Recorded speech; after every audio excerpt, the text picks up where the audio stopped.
రాజు గారు, నరేంద్ర గారు, సాంస్కర్ గారు మాడటం జరిగింది అధ్యక్ష. వాళ్ళు మాడితే కాదు, గౌరవ సభ్యుల మనోభావాలన్నీ వాళ్ళు చెప్తాం జరిగింది. ప్రధానంగా నరేంద్ర గారు అడిగారు, శ్రావణ్ గారు కూడా అడిగారు, సాంస్కర్ గారు కూడా అడిగారు అధ్యక్ష. తప్పనిసరిగా నాడు నేడు పైన ఒక ఎంక్వైరీ ప్రభుత్వం వేస్తుంది, అంటే ఎలాంటి సందేహం లేదు. అగ్రిమెంట్స్ ఏంటి, గతంలో ఎవరికి ఇచ్చారు ఈ వర్క్లు, ఎందుకు పనులు సరిగా జరగలేదు, నాసరికైన పనులు జరిగిననేది పేపర్లో కూడా గతంలో వచ్చింది. దానిపైన తప్పనిసరిగా ఎంక్వైరీ చేస్తాం. రెండోది, సాంస్కర్ గారు చెప్పినట్లు ఫేజ్ 1లో కొన్ని భవనాలు కట్టారు, కానీ అది మూసేశారు, అంటే వాడట్లేదు. ఏకంగా స్కూల్స్నే మూసేసే పరిస్థితికి వచ్చారు. తెలుగుదేశం, జనసేన, భారతీయ జనతా పార్టీ విధానం ఒకటి.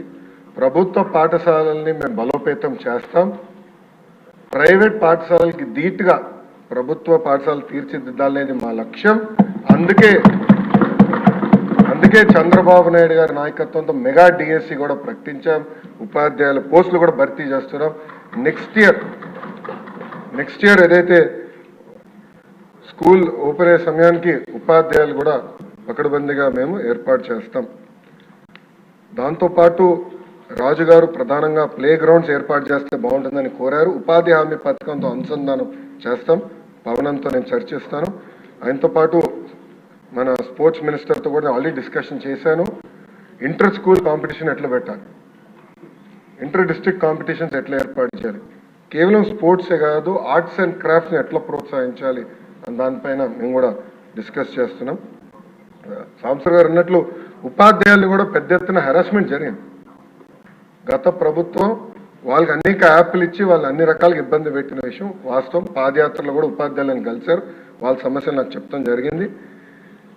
ఈ సంవత్సరం నా ఆలోచన, I'm subject to correction from members, నా ఆలోచన ఏంటంటే ఈ సంవత్సరం ముందల కేజీ టు పీజీ విద్యను మొత్తం ప్రక్షాళన చేద్దాం. నేను పక్క రాష్ట్రాల్లో కూడా ఎలాంటి కార్యక్రమాలు జరుగుతున్నాయి అనేది నేను చదువుతున్నాను.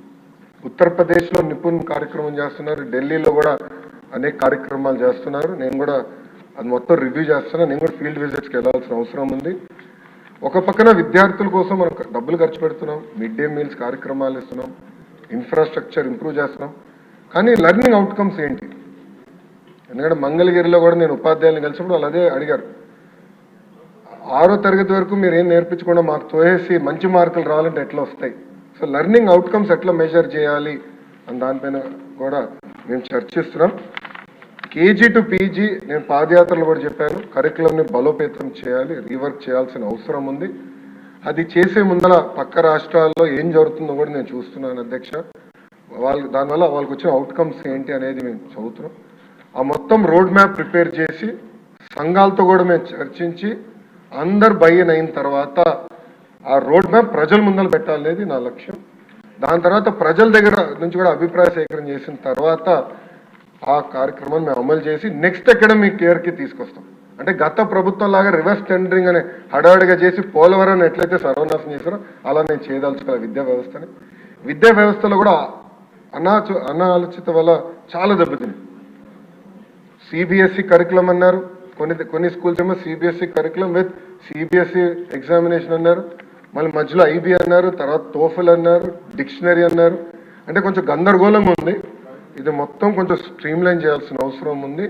ఎందుకంటే మన పిల్లల భవిష్యత్తు దీనిపైన ఆధారపడింది.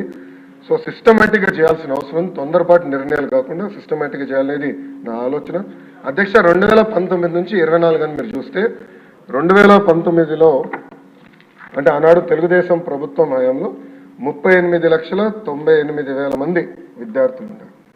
5 సంవత్సరాలు వేల కోట్ల రూపాయలు ఖర్చు పెట్టిన తర్వాత అది 38,26,000 మంది విద్యార్థులకు తగ్గిపోయింది. అంటే 72,117 మంది విద్యార్థులు ప్రభుత్వ పాఠశాలలో తగ్గిపోయారు. ఇది కరెక్ట్ కాదు, అంటే ఎక్కడో లోపాలు జరుగుతున్నాయి, అంటే డౌట్ లేదు. అదేవిధంగా 117 జియో గురించి కూడా సభ్యులు నా దృష్టికి తీసుకొచ్చారు. అది కూడా మేము డిస్కషన్లో ఉంది. దానిపైన కూడా తొందరలోనే ఒక నిర్ణయం తీసుకుంటాం. కానీ ఎన్డీఏ ప్రభుత్వ ఆలోచన వెరీ క్లియర్. ఉపాధ్యాయులు నియమిస్తాం, ఆగిపోయిన పనులు పూర్తి చేస్తాం, జరిగిన పనులపైన తప్పనిసరిగా ఎంక్వైరీ చేస్తాం. Thank you. మంత్రి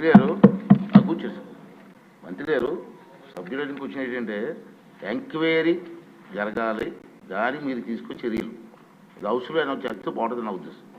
అధ్యక్ష, గౌరవ సభ్యులు ఎంక్వైరీ కోరారు అధ్యక్ష, తప్పనిసరిగా ఎంక్వైరీ చేస్తాం అధ్యక్ష.